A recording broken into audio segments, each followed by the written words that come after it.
భారత వాతావరణ శాఖ ఇప్పటికే బంగాళాఖాతంలో అల్పపీడనం ఏర్పడింది. అల్పపీడనం కాస్త వాయుగుండంగా మారిందంటూ చెప్తున్న సందర్భం. ఇవాళ రాత్రికి మరి కాసేపట్లోనే తీరం దాటబోతోందా, తీరం దాటిందా?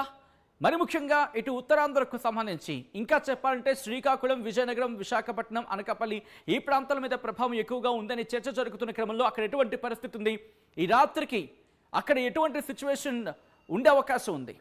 తీరం దాటపోతుందా ఈ రాత్రికి, లేకపోతే ఆల్రెడీ తీరం దాటుతోందా, లేకపోతే తీరం దాటేసిందా? అక్కడ ఎటువంటి సిచ్యువేషన్ ఉంది, రేపు ఎలా ఉండబోతోంది, మరి ముఖ్యంగా ఆంధ్ర మీద ఎటువంటి ఇంపాక్ట్ ఉంటుంది? దీనికి సంబంధించి వెదర్ అప్డేట్ మీ ముందుకు వచ్చేస్తుంది ఆర్టీవీ.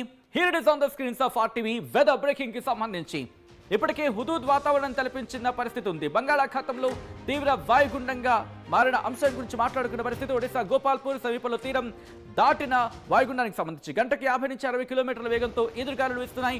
ఉత్తరాంధ్రలోని 3 జిల్లాలకు ఫ్లాష్ ఫ్లడ్స్ ముప్పుకి సంబంధించి మాట్లాడుకున్న సందర్భం. శ్రీకాకుళం, విజయనగరం, మన్యం జిల్లాల్లో రానున్న 24 గంటల్లో భారీ వర్షాలు కురిసే అవకాశం ఉంది. ఆకస్మిక వరదలకు సంబంధించి కూడా చర్చ జరుగుతోంది. విశాఖలో హుదూద్ వాతావరణాన్ని తలపించింది.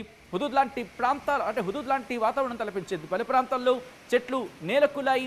దాంతోపాటు భీకరమైన గాలులతో ఒక్క విధంగా చెప్పాలంటే భయానక పరిస్థితి అనే చెప్పుకోవాలి ఒక అరగంట పాటు ఉదయం. సో ఈ క్రమంలో ఇప్పుడు తీరం దాటుతున్న పరిస్థితుల్లో ఎటువంటి వాతావరణం ఉంది, ఎలా ఉండబోతోంది, ఈ నేపథ్యంలో ఎటువంటి సిచ్యువేషన్ ఉంది, దీని గురించి మాట్లాడుకునే ప్రయత్నం చేద్దాం.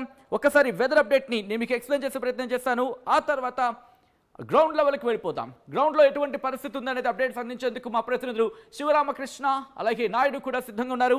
అంతకుముందు ముందు ఒకసారి నేను మీకు మ్యాప్లో చూపించే ప్రయత్నం చేస్తాను. ఒకసారి మీరు చూడొచ్చు, ఇది బంగాళాఖాతంలో ఎటువంటి పరిస్థితి ఉందో మీరు చూడొచ్చు. మ్యాప్లో చూపించే ప్రయత్నం చేస్తున్నాను. రిక్వెస్ట్ ఒకసారి ఒక బాక్స్లో మన మ్యాప్ని చూపిద్దాం, ఒకసారి విజువల్స్ కూడా చూపించే ప్రయత్నం చేద్దాం. ఆ విజువల్స్ మీరు చూస్తే కనుక ఇదిగోండి, ఇక్కడ మీరు చూడొచ్చు ఏ స్థాయిలో గింగిరాలు కొడుతోందో. గింగిరాలు కొడుతూ వెళ్తోంది కదా, ఇదే వాయుగుండం తీరాన్ని తాకింది, తీరాన్ని దాటుతున్న పరిస్థితి విజువల్స్ చూస్తే మనకు అర్థమవుతుంది. తీరాన్ని తాకిన తర్వాత తీరాన్ని దాటుకుంటూ వెళ్తున్నా ఆ విజువల్స్ మీరు చూడొచ్చు ఆ ఐకి సంబంధించి. సో ఇక్కడ మనకి క్లియర్ కట్గా అర్థమవుతుంది ప్రస్తుతం అల్పపీడనానికి సంబంధించి ఎటువంటి పరిస్థితి ఉందనేది ఒక్కసారి నేను మ్యాప్లో చూపించే ప్రయత్నం చేస్తాను. విజువల్స్ మీరు చూడొచ్చు, ఇదిగోండి ఒక్కసారి ఇక్కడ పరిస్థితిని అబ్జర్వ్ చేయండి. మీకు అబ్జర్వ్ చేస్తే ఇక్కడ అర్థమవుతుంది ఎటువంటి పరిస్థితి ఉందనేది. ఇటు ఆంధ్రప్రదేశ్ అలాగే ఒడిశా ఆ తీర ప్రాంతాల దగ్గర తీరాన్ని దాటేసింది. ఆ విజువల్స్ మీరు చూస్తున్నారు. ఈ నేపథ్యంలో విశాఖపట్నానికి సంబంధించి అంటే ఉత్తరాంధ్ర మీద ఇంపాక్ట్ ఎక్కువగా ఉంది. అక్కడి నుంచి దాదాపుగా మనకి ఇటు కోస్తా జిల్లాలకు సంబంధించి అంటే గోదావరి జిల్లాల వరకు కూడా ఇంపాక్ట్ ఉందనే చెప్పుకోవాలి. ఒడిశా మీద తీవ్రమైన ప్రభావం చూపిస్తోంది. ఒడిశాతో పాటు ఛత్తీస్గఢ్కి సంబంధించి కూడా ఇంపాక్ట్ అయితే మాత్రం మనకి క్లియర్ కట్గా ఇక్కడ కనిపిస్తోంది. మీరు చూడొచ్చు బంగాళాఖాతంలో ఏర్పడిన అల్పపీడనం ఇది ఉత్తర వాయు దిశగా వెళుతున్న సందర్భమా, లేకపోతే ఇటు వాయు దిశగా కదులుతుందా, ఉత్తర వాయు దిశగా మనం మాట్లాడుకోవచ్చు. ఎందుకంటే మీ డైరెక్షన్ చూడొచ్చు ఎలా ఉంది అనేది. ఇక్కడ మీరు చూస్తే కనుక దాని డైరెక్షన్ మనకి క్లియర్ కట్గా అర్థమవుతుంది. ఒకసారి మీరు చూస్తే కనుక ఏ డైరెక్షన్లో వెళ్తుందో మనకి ఇక్కడ క్లియర్గా చూడొచ్చు. సో ఈ సందర్భంలో ఎటువంటి పరిస్థితులు ఉన్నాయి, ఇటు భారత వాతావరణ శాఖ ఇచ్చిన ఆ మ్యాప్ని నేను మీకు చూపించే ప్రయత్నం చేస్తున్నాను. ఒకసారి ఆ విజువల్ మీరు చూసే ప్రయత్నం చేస్తే కనుక ఇదిగోండి ప్రస్తుతం లైవ్ విజువల్స్ మీరు చూస్తున్నారు. తీరాన్ని తాకేసింది. తీరాన్ని తాకిన తర్వాత తీరాన్ని దాటుతున్న ఆ విజువల్ మీరు చూడొచ్చు. ప్రస్తుతం ఈ ఇంపాక్ట్ అనేది ఇటు ఉత్తరాంధ్ర మీద ఎటువంటి సిచ్యువేషన్ ఉందో చూడొచ్చు. సో ఒక్కసారి ఆ విజువల్ మీరు చూస్తే కనుక ఇది ఆంధ్రప్రదేశ్కి సంబంధించి అలాగే ఒడిశా, ఛత్తీస్గఢ్ ఈ ప్రాంతాల మీద తీవ్రమైన ప్రభావాన్ని చూపిస్తున్న పరిస్థితి ఉంది. మీరు చూడొచ్చు పూర్తిగా రెడ్డిష్గా మనకి ఇక్కడ కనిపిస్తోంది. ఆంధ్రప్రదేశ్కి సంబంధించి ఇటు గోదావరి జిల్లాల వరకు కూడా ఆ ఇంపాక్ట్ అనేది కొనసాగుతోంది. సో ఈ నేపథ్యంలో భారత వాతావరణ శాఖ ఎటువంటి అలర్ట్నిచ్చింది, ఎటువంటి పరిస్థితులు ఉన్నాయి అనేది ఒక్కసారి నేను మీకు చూపించే ప్రయత్నం చేశాను. ఒకసారి ఎటువంటి అలర్ట్ ఇచ్చింది భారత వాతావరణ శాఖ అనేది ఆ రిపోర్ట్లో చూపించే ప్రయత్నం చేస్తాను. ఇదిగోండి ఇటు భారత వాతావరణ శాఖ రెడ్ అలర్ట్ని జారీ చేస్తుంది. మీరు చూస్తే కనుక ఇటు ఒడిశా అలాగే ఉత్తరాంధ్రతో పాటు ఇటు మరికొన్ని ప్రాంతాలకు సంబంధించి ఛత్తీస్గఢ్తో పాటు కొన్ని ప్రాంతాలకు సంబంధించి రెడ్ అలర్ట్ని జారీ చేసిన సందర్భం అంటే అర్థం చేసుకోవచ్చు. కాస్త మీకు ఈ విజువల్ చూస్తే అర్థమవుతుంది ఎటువంటి పరిస్థితి ఉందనేది. అదే ఈ రోజుకి సంబంధించి అంటే 2వ తారీఖు 2/10/2025కి సంబంధించి మనం మాట్లాడుకుంటున్న పరిస్థితి. ఇక్కడి నుంచి డౌన్కి వెళ్తాను. సో ఇటువైపు మ్యాప్ వస్తుంది కాబట్టి నేను చూపించే ప్రయత్నం చేస్తాను. ఇదిగోండి 3వ తారీఖున మీరు చూసుకుంటే కనుక ఇటు ఆంధ్రప్రదేశ్కి ఎల్లో అలర్ట్ అనేది కంటిన్యూ అవుతోంది. ఇటు ఒడిశాకు సంబంధించి అంటే రేపు తీరాన్ని దాటైపోతోంది. ఆ ప్రభావం మనకి ఇక్కడ క్లియర్ కట్గా కనిపిస్తోంది. ఒడిశా వైపు వెళ్ళిపోబోతుందని చెప్పుకోవచ్చు. అంటే ఒడిశా మీద తీవ్రమైన ప్రభావం చూపించే అవకాశం ఉంది అనడంలో ఎటువంటి అతిశక్తి లేదని చెప్పుకోవచ్చు. ఇక్కడి నుంచి భారత వాతావరణ శాఖ ఎటువంటి రిపోర్ట్ ఇస్తుంది, ప్రస్తుతం ఎక్కడ ఉంది అనేది చూసే ప్రయత్నం చేద్దాం. దాని డైరెక్షన్ మీరు చూడొచ్చు. ఇటు ఛత్తీస్గఢ్కి సంబంధించి ఛత్తీస్గఢ్ వైపు మూవ్ ఆన్ అవుతోంది. కానీ ఇప్పటికీ మీరు చూస్తే ఇటు మన ఆంధ్రప్రదేశ్కి సంబంధించి కరెక్ట్గా ఆ బోర్డర్లోని ఇది తీరాన్ని తాకి వెళుతున్న సందర్భం 2వ తారీఖు సంబంధించి మీరు చూడొచ్చు 2వ తారీఖున. సో దాంతోపాటు ఎటువంటి ప్రభావం ఉండబోతోంది సాయంత్రం 6 గంటల ప్రాంతాల్లో కావచ్చు. ఇదంతా కూడా దాదాపుగా మనకి సిచ్యువేషన్ చూస్తే కనుక అక్కడ అర్థమవుతోంది ఎటువంటి ప్రభావితం ఉందనేది. కోన్ ఆఫ్ అన్సర్టైనిటీ అని చెప్పుకోవచ్చు. సో ఈ ప్రభావం మనకి చూస్తే ఇటు ఒడిస్సా అలాగే ఛత్తీస్గఢ్ మీద ఎక్కువగా కనిపిస్తుంది. ఛత్తీస్గఢ్ వరకు దీని ప్రయాణం ఇక్కడ మనకి కనిపిస్తోంది. సో ఆ విజువల్ మీరు చూడొచ్చు. ఇక్కడ నుంచి నెక్స్ట్ ఒక్కసారి ఫోర్కాస్టింగ్ సంబంధించి మాట్లాడుకునే ప్రయత్నం చేద్దాం.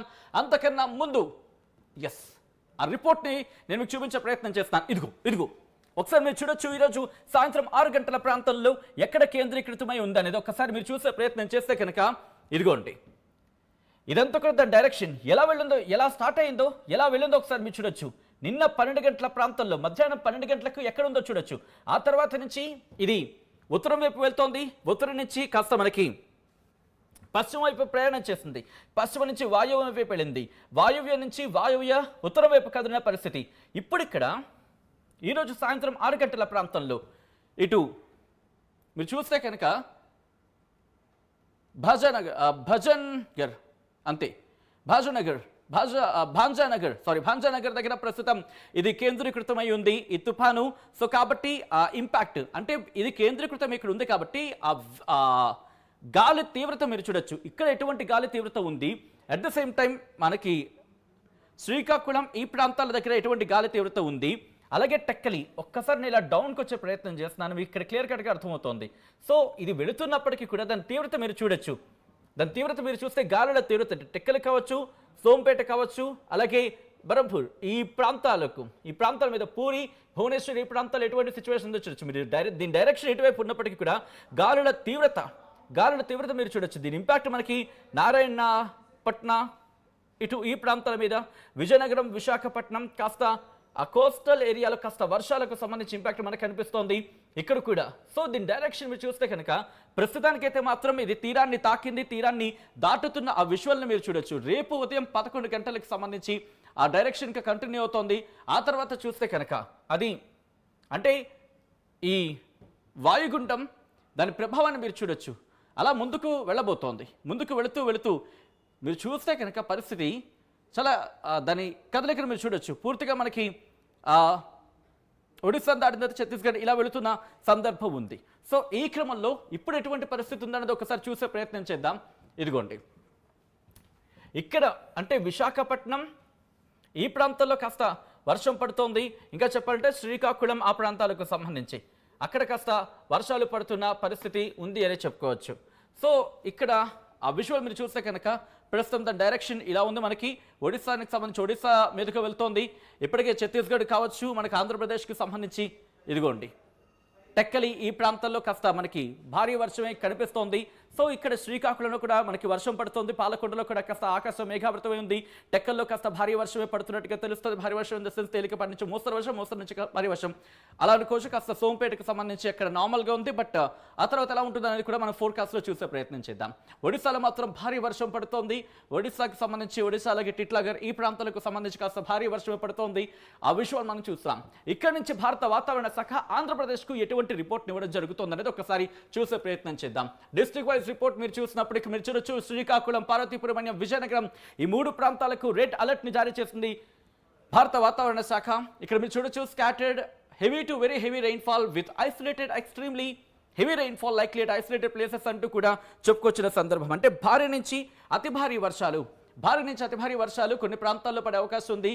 అలాగే with isolated extremely heavy rainfall likely at isolated places కొన్ని ప్రాంతాల్లో అత్యంత భారీ వర్షాలు పడే అవకాశం ఉంది. కొన్ని ప్రాంతాల్లో భారీ వర్షాలు పడే అవకాశం ఉంది. ఉరుములు మెరుపులతో కూడిన వర్షాలు గంటకు 50 నుంచి 60 కిలోమీటర్ల వేగంతో ఈదురుగాలతో కూడిన వర్షాలు కొన్ని చోట్ల పడే అవకాశం ఉందంటూ భారత వాతావరణ శాఖ చెబుతోంది.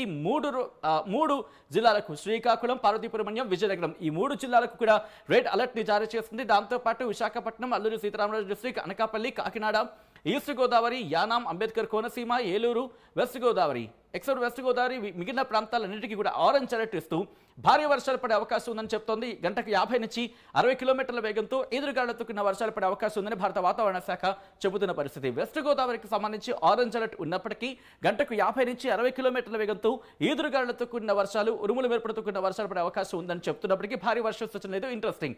బట్ ఇదే పరిస్థితి రేపు కూడా కొనసాగబోతోందా? రేపు ఇటు మీరు చూస్తే కనుక ఈ శ్రీకాకుళం, పార్వతీపురం, విజయనగరం ఈ 3 జిల్లాలకు heavy rainfall likely at isolated places, thunderstorm accompanied with lightning likely at isolated places, strong winds with wind speed 50 to 60 kilometers per hour likely at isolated places. అంటే భారీ వర్షాలు నమోదయ్యే అవకాశం ఉంది కొన్ని చోట్ల, ఉరుముల మెరుపులతో కూడిన వర్షాలు పడే అవకాశం ఉంది కొన్ని చోట్ల. అలాగే స్ట్రాంగ్ విండ్స్ అంటే ఈదురుగాలులతో కూడిన వర్షాలు గంటకు 50 నుంచి 60 కిలోమీటర్లతో కూడిన వర్షాలు కొన్ని చోట్ల పడే అవకాశం ఉందంటూ చెప్తున్నప్పటికీ కూడా ఇది ఇటు శ్రీకాకుళం, పార్వతీపురం ఈ 2 ప్రాంతాలకు భారీ వర్ష సూచన జారీ చేస్తుంది. ఆ తర్వాత మిగిలిన జిల్లాలకు అంటే Vizianagaram, Visakhapatnam, Alluri Sitaramaraju district, Anakapalli, Kakinada, east Godavari, Yanam, Ambedkar Konaseema, Eluru, west Godavari ఈ ప్రాంతాలకు సంబంధించి ఆరెంజ్ అలర్ట్ జారీ చేసినప్పుడు కూడా భారీ వర్ష సూచన అయితే అంతగా లేదు. మరి వర్షాలు పడే అవకాశం మాత్రం క్లియర్ కట్ గా కనిపిస్తోంది. ఇది ఇటు ఆంధ్రప్రదేశ్కి సంబంధించి, తెలంగాణకు సంబంధించి డీటెయిల్గా చూసే ప్రయత్నం చేద్దాం. అంతకన్నా ముందు రోజు తీరం దాటుతున్న నేపథ్యంలో ఎటువంటి పరిస్థితులు ఉన్నాయి, మరి ముఖ్యంగా ఆంధ్రప్రదేశ్కి సంబంధించి శ్రీకాకుళంతో పాటు మిగిలిన ప్రాంతాల్లో ఎటువంటి సిచ్యువేషన్ ఉంది, డీటెయిల్గా మాట్లాడుకునే ప్రయత్నం చేద్దాం. మా ప్రతినిధులు విశాఖపట్నం నుంచి శివరామకృష్ణ, అలాగే శ్రీకాకుళం నుంచి నాయుడు ఫోన్ లైన్లో సిద్ధంగా ఉన్నారు. ఒకసారి వారి దగ్గరికి వెళ్ళే ప్రయత్నం చేస్తాను. ముందుగా శ్రీకాకుళం వెళ్ళే ప్రయత్నం చేస్తాను, ఎందుకంటే తీరం దాటిన నేపథ్యంలో ఒరిస్సాకి బోర్డర్లో ఉన్న శ్రీకాకుళం మీద ఇంపాక్ట్ ఉంది. ఇప్పటికే మనం చూసాను, సోంపేట కావచ్చు, కొన్ని ప్రాంతాలకు సంబంధించి మాట్లాడుకున్న పరిస్థితి. ఈ నేపథ్యంలో అక్కడ ఎటువంటి పరిస్థితి ఉంది, ఈరోజు రాత్రి ఎటువంటి జాగ్రత్తలు తీసుకుంటోంది అక్కడ అధికార యంత్రాంగం, డీటెయిల్గా మాట్లాడుకుందాం. నాయుడు దగ్గరికి వెళ్ళే ప్రయత్నం చేస్తాను. నాయుడు, ప్రస్తుతం శ్రీకాకుళంలో ఎటువంటి పరిస్థితి ఉంది, తీరం దాటిన క్రమం, తీరం తాకిన క్రమం కావచ్చు, తీరం దాటిన క్రమంలో ఎటువంటి సిచ్యువేషన్ అటు శ్రీకాకుళం ఫేస్ చేసిన పరిస్థితి ఉంది. అట్ ద సేమ్ టైం ఈరోజు రాత్రికి అధికారులు ఎటువంటి జాగ్రత్త చర్యలకు ఉపక్రమించిన పరిస్థితి ఉంది నాయుడు? సచిన్, చూస్తే కనుక 2 రోజుల క్రితం అల్పపీడనంగా బంగాళాఖాతంలో ఏర్పడినట్టు వాయుగుండం మాత్రం తీవ్ర రూపం దాల్చిన దాంట్లో ఎటువంటి అత్యక్తి లేదు. కొద్దిసేపటి క్రితం ఒడిశా గోపాల్పూర్ సమీపంలో తీరం దాటుతుంది అన్నటువంటి సంకేతాలు స్పష్టంగా కనపడుతున్నాయి. కాకపోతే తీరాన్ని తాకిన తర్వాత దాటిన విషయంలో మాత్రం 30 నుండి 60 కిలోమీటర్ల మేర అది పైన చేసిన తర్వాతే తీరాన్ని దాటే అవకాశం ఉంది. కాకపోతే దీనికి సంబంధించినంత వరకు ఈ వాయుగుండం మాత్రం ఉత్తరాంధ్ర జిల్లాలో అసలాకుతలం చేసింది అందులో ఎటువంటి అత్యక్తి లేదు. విశాఖపట్నంలో ఒక 2వ హుదూద్ తుఫాన్ చూపించింది. ఈ రోజు చెట్లు కూకటి వేలతో ప్రకటించిపోయాయి.